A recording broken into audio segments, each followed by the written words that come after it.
Свобода і здоров'я мають одне спільне. По-справжньому цінуєш тільки тоді, коли їх не вистачає. Арні Бек. Напишіть свою улюблену цитату на цю тему в коментарях. Але навіщо чекати цього моменту і боятися, коли захворієш в слідуючий раз? Краще знати, що я вже не буду хворіти. Запитуєте, як цього досягти? Чудове питання. І я сьогодні про це розкажу. Більше віри, уваги та терпіння, що таке можливо. Не хворіти, бути енергійним, в чудовій фізичній формі та життєрадісним легше, ніж можна подумати. Лише потрібно дотримуватися 5 правил. Це досить мало, як для таких грандіозних результатів. Хіба ні? Варто тільки трохи постаратися для себе. І які ж це правила? Прийом води перед їжею і достатня кількість слини. Їсти те, від чого отримуєш задоволення, але не шкідливі продукти. Ретельне пережовування. Не перегружати шлунок. Тренування перистатики кишечника. Та про це детальніше розкажу пізніше. Привіт, шановні глядачі! Ви попали на канал Пазл Життя і я докажу, що вам сьогодні пощастило дізнатися важливу річ. Мета даного відео – це допомогти вам зрозуміти не тільки ті правила харчування, але й розібратися в тому, які школи харчування є найкращі і чи варто переходити з одного способу отримання набору мінералів, амінокислот, вітамінів і енергії для тіла, чи не потрібно. Оскільки в інтернеті тонна інформації, а часу розбиратися не в кожного вистачає, лише у тих, хто шукає, аналізує різні напрямки здорового харчування, досить багато потрібно часу, а хтось над цим зовсім не задумується. І сьогодні постараюся коротко і зрозуміло пояснити, в чим криється секрет. Впевнений, ви не раз інтересувалися здоровим способом життя, і один із напрямків було здорове харчування. Які продукти найкорисніші? Але найбільша проблема – це розібратися в тому, який спосіб харчування найкращий. І не раз задавалося питанням, який варіант обрати – вегетаріанство чи м'ясоїдство, а може сироїдство. Я правильно роблю, коли їм м'ясо, чи перейти і стати фрукторіанцем? Може тоді я буду в своїй тарілці? Що з них в ідеалі краще, ми розберемося в новому відео. Тому майте терпіння, ми все поступово проаналізуємо. Для початку я роз'ясню основу здорового харчування та правила прийому їжі, що лишить вас будь-яких сумнівів, чи правильно ведете свій раціон і не сумніватися в своєму виборі. Подивіться уважно на цей слайд. На ній зображені самі популярні школи харчування людини, які кожна з них переконує, харчуйся так, як ми вчимо, і будеш здоровим. А всі остальні проповідують єресь. Кожна з цих шкіл пояснює, чому потрібно їсти те і не інше, тому що такі продукти мають все життєво необхідне для людини, а інші вчать від цього відмовлятися. Тому вони в корні не праві. І так далі.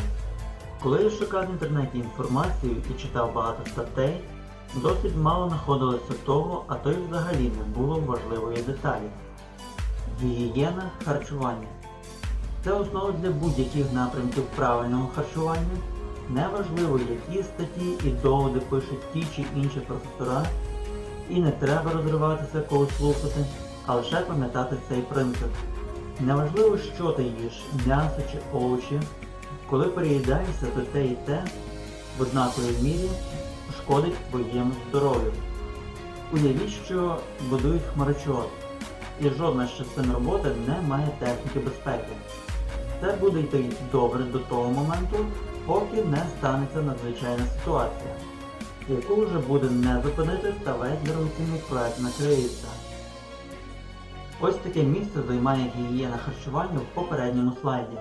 Я це представляю таким образом. Якщо правильно проводити раціон харчування, то неважливо, до якої ви з тих груп відноситесь. А який спосіб харчування практикуєте ви? Напишіть, будь ласка, в коментарях. Мене дивує те, що так багато розумних і талановитих людей в кожній з цих шкіл ігнорують в більшості цей факт. Хто просуває ідеї м'ясного раціону, там практично це відсутнє.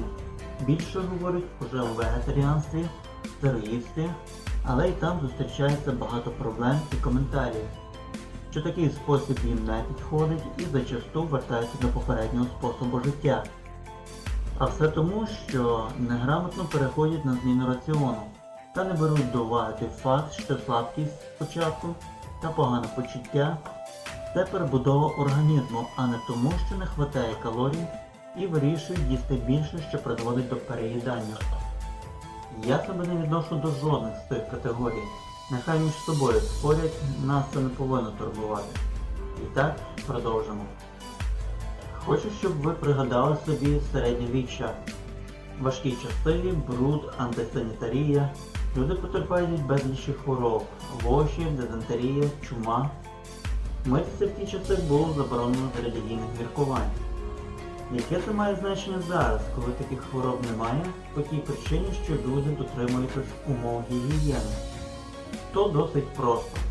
Тоді людство потерпало від хвороб, спричинені відсутністю гігієни ззовні. Тепер ми хворіємо із-за того, що така відсутність гігієни є всередині нас. І чому ми так дивуємося різноманітним хворобам, коли їмо що і як попало? Організм, який потерпає від того хаосу, бруду та ядів, якими забруднюється протягом всього життя, намагається звільнитися від цього за допомогою симптомів та тих ознак, які називають хворобою. Порушення найголовніших правил призводить до нездужання єднуючих тканин, до проблем з судинами, серцем, мозком, остальними органами та системою органів. Більшість хвороб людина спричиняє своїм незнанням та байдужим ставленням до себе. Отже, як цього всього не допускати? Перше, це краще за все починати ранок з прийому теплої води або не дуже концентрованого соку, сік розбавлений водою. В рідких випадках напій, який дуже вас бадьорить і розслабляє. Я маю на увазі міцну каву та чорний чай. Але такими напоями не потрібно зловживати. Їсти те, від чого тече слина, а не канапками з ковбасою на пустий шлунок. Сигнал, в даному випадку, який виникає в мозку, образ, який згадали, чи те, що бачите, чи запах, стимулює вироблення слини. Якщо виробляється слюна, значить і шлунковий сік теж. Не потрібно розпочинати раціон з того, що вас не приваблює і не смакує. Достатня кількість слини.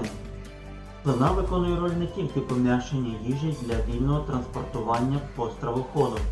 В ній також знаходяться ферменти, які вже поступово запускають процес розщеплення їжі та дозволяють легше проникати шлунковому соку. Нехватка слини досить значно порушує процес переварювання, навіть коли дуже ретельно пережовувати. Тому і потрібно пити воду за 20 хвилин до їжі. Ретельне пережовування. Чим ретельніше пережовувати їжу, тим краще вона змішується з слиною і тим швидше переварюється в шлунку. Навіть пюре треба пережовувати. Приучування дітей з малку до гігієни харчування – це завдання батьків. Ви маєте слідкувати, як дитина їсть. Те, що не можете пережувати, викиньте.